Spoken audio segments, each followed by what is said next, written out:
안녕하세요. 잠들기 전 영화 생각, 잠들 생각입니다. 오늘은 2004년에 개봉한 영화 밀리언 달러 베이비에 대한 생각을 나눠볼까 해요. 이 영화는 좋은 영화 같은데 보고 나서 한동안 많이 우울했어요. 운명이란 게 뭘까 하는 질문이 들었어요. 굉장히 좋은 영화이고 마음에 울림을 주는 영화이지만 너무 기분이 다운된 날에는 보지 않기를 추천드려요. 오히려 삶에 대한 겸손을 느끼고 싶을 때 추천드린달까요? 생각이 많아지는 영화랍니다.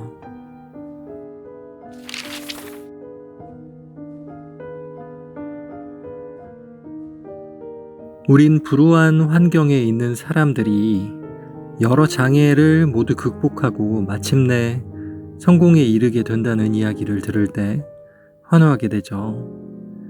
왜냐면 그 이야기를 들으면서 나도 저렇게 역경을 딛고 더 나아질 수 있을 거라는 희망을 가질 수 있기 때문이죠. 그런 이야기를 들으면 기분이 좋아지니까요. 하지만 슬프게도 사실 세상이 그렇지만은 않다는 걸 우린 잘 알고 있어요. 희망을 품었다가도 다시 현실로 돌아오면 이내 역시나 성공은 아무나 하는 게 아닌가 보다 하고 좌절할 때가 많은 것 같아요. 복싱 선수 트레이너인 프랭키는 과거에 자신의 선수를 지켜내지 못했다는 아픔을 가지고 있어요. 그래서 선수에 대한 과잉보호 경향이 있죠. 그는 그가 하는 일을 좋아하지만 뭔가 그의 발목을 잡고 있는 느낌이에요. 너무 조심하고 있죠. 갑자기 그에게 찾아온 매기를 대할 때도 마찬가지였어요. 천부적인 재능을 가지고 있는 그녀를 성장시켜서 경기에 데뷔시킬 때도 그는 망설였죠. 행여 그녀가 다칠까봐 그녀가 충분히 준비가 됐는지 여러 번 스스로 묻죠. 그리고 마침내 스스로의 걱정을 이겨내고 그녀를 더 큰 무대에 올리게 돼요. 그의 입장에서는 일종의 극복, 도전 같은 거죠.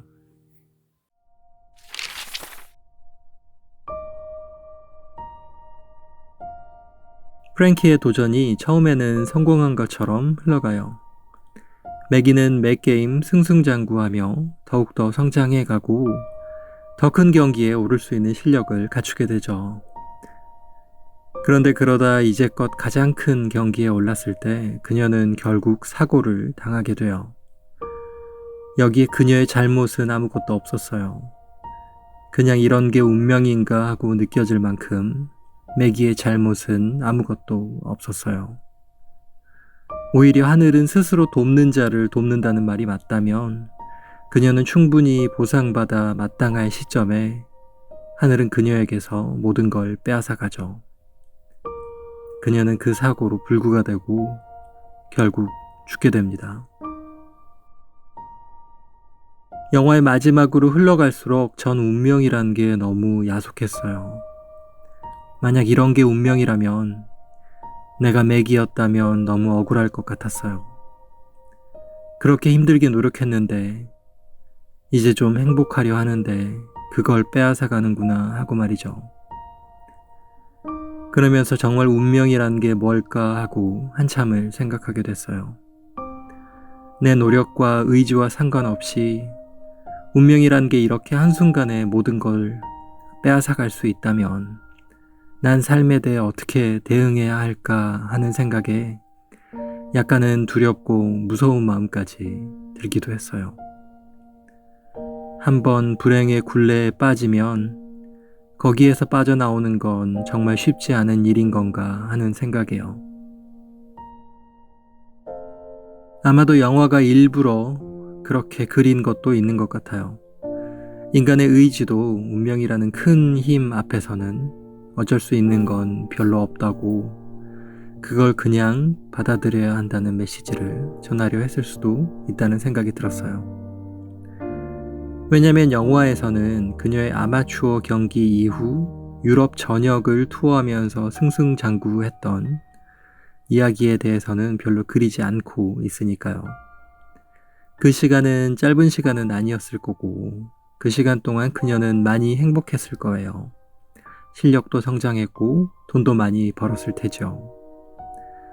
사실 그녀는 고생만 하다가 이제 겨우 행복을 맛보려고 할 때 불운의 사고로 떠난 게 아니라 고생도 했고 그걸 극복도 해봤고 성장도 했고 행복한 다음 갑자기 사고를 당한 거였을 거란 생각이 들었어요. 단지 영화에서 행복했던 시간에 대해서는 많이 생략했기 때문에 우리에게는 그녀의 삶이 슬프게만 보인 것 같아요.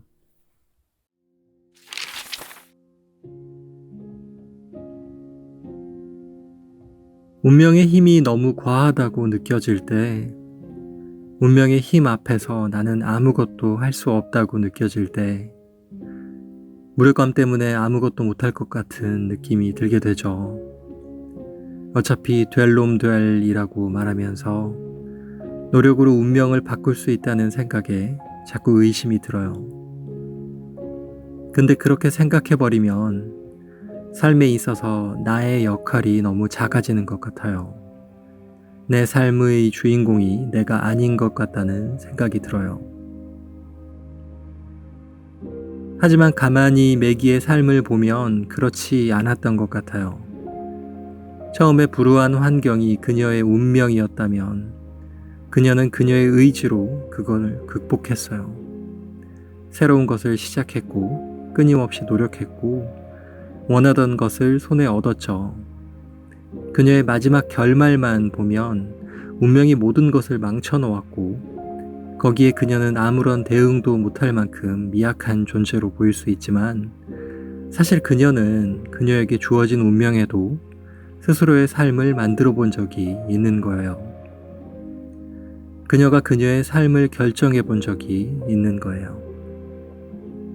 아마도 그렇기 때문에 불구가 되어 병상에 누워 있을 때도 그녀는 스스로 행복했다고 말하는 것 같아요. 다 이루어 봤으니 이제 됐다고 말하는 것 같아요.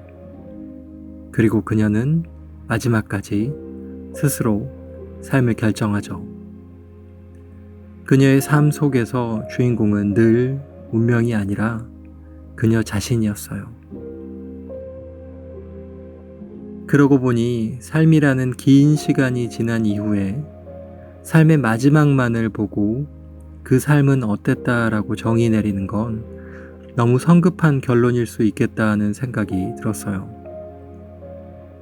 매기가 불의의 사고를 당해 슬프게 생을 마감했다고 결국 그녀는 불운한 운명을 이기지 못했고 인간은 원래 그렇다라고 결론 짓는 것은 그녀의 삶을 충분히 이해하지 못하는 것이라는 생각이 들었어요. 그렇게 해석하는 게 겸손함이 아니구나 하고요. 매기의 삶 속에서 마지막 사고 전에도 운명은 끊임없이 작용하고 있었고 그 운명들에 대응하며 매기는 끊임없이 자신의 의지대로 삶을 이끌어갔어요. 프랭키의 말에 항상 반박할 만큼 그녀는 자신의 의지가 분명했죠. 저는 여기서 매기의 태도에서 한 가지 뜨거운 걸 발견했어요. 어차피 운명 앞에서 우리는 힘이 없지만 그리고 어떤 운명이 찾아올지 예측할 수도 없지만 무엇이 오든 그 운명에 최선을 다해 대응해야 하는 거구나 하고 말이죠. 운명이란 건 예측의 영역이 아니라 대응의 영역에 있단 쉬운 얘기가 오늘은 좀 다르게 다가왔어요. 그러면 여전히 내 삶의 주인공은 나로 남을 수 있겠구나 하고 말이죠. 오늘 영화 밀리언 달러 베이비에 대한 생각은 여기까지였어요. 오늘도 달콤한 밤 되세요.